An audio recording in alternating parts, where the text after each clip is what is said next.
অনেক কিছু তো পেয়েছেন। আবার কি এখন ওই জগন্নাথ ধামে গিয়ে বসে পড়ুন না। জগন্নাথ ধামে গিয়ে সেখানে নাম কীর্তন করুন, অষ্টম প্রহরের গান, খোল বাজান। অভিষেক বন্দ্যোপাধ্যায় আপনি অলরেডি রিয়াকশন দিয়েছেন, তাও একবার জানতে চাইবো।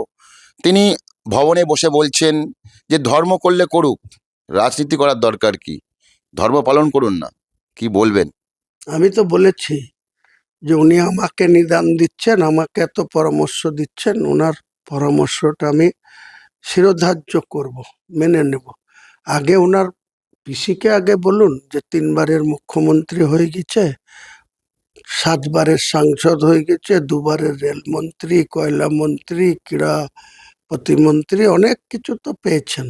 আবার কি এখন ওই জগন্নাথ ধামে গিয়ে বসে পড়ুন না। ওনার পিসিকে বসিয়ে দেন ওখানে। জগন্নাথ ধামে গিয়ে সেখানে নাম কীর্তন করুন, অষ্টম প্রহরের গান, খোল বাজান।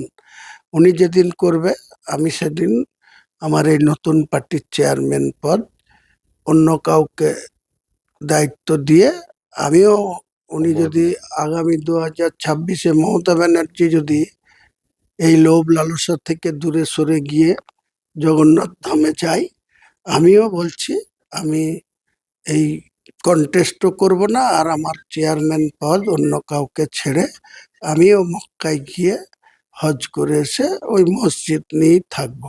কিন্তু ওনার পিসিকে আগে পাঠান, পরামর্শটা ওনার পিসিকে দেন যে অনেক বয়স হয়েছে পিসি তোমার, আর তোমাকে এত দূর পরিশ্রম করতে হবে না, অনেক করেছো। তো ওনার একটা সুযোগ করে দিক। অভিষেক বন্দ্যোপাধ্যায়কে আগামী দিনে ভবানীপুরে দাঁড় করিয়ে মুখ্যমন্ত্রী প্রজেক্ট ডিক্লেয়ার করে দিক, তাহলে সেদিন থেকে আমি ওনার পরামর্শ মেনে নেব। মমতা বন্দ্যোপাধ্যায়, শুভেন্দু অধিকারী, এদের বিরুদ্ধে আপনি প্রার্থী দেবেন?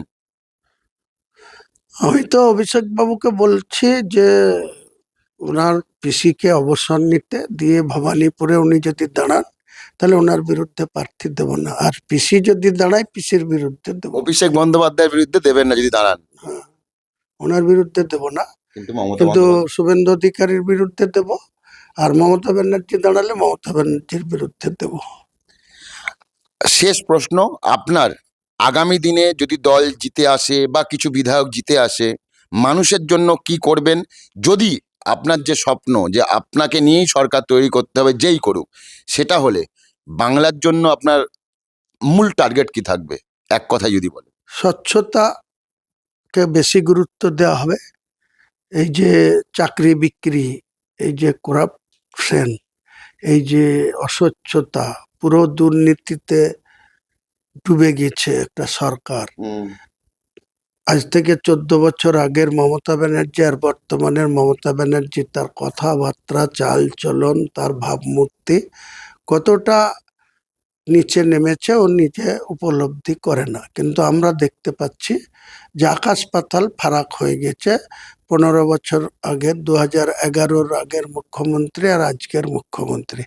আমরা মানুষের কাছে এটাই আপিল করব, আগামী দিনে মানুষের সঙ্গে কোনো প্রতারণা করা হবে না, মানুষকে চাকরি দেব বলে কোনো টাকা তোলা হবে না, যারা প্রকৃত যোগ্য অনুযায়ী পরীক্ষা দিয়ে ইন্টারভিউ দিয়ে যারা যোগ্য মার্ক পাবে তাদেরই কোয়ালিফাইড হবে, তাদেরই প্যানেল করা হবে।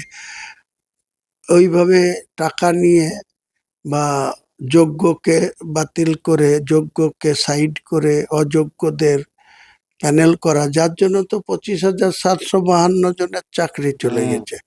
তার মধ্যে তো 5,000 অযোগ্য হবে, বাকি তো 20,000 যোগ্য লোকরা আজকে কতটা সাফারার হচ্ছে।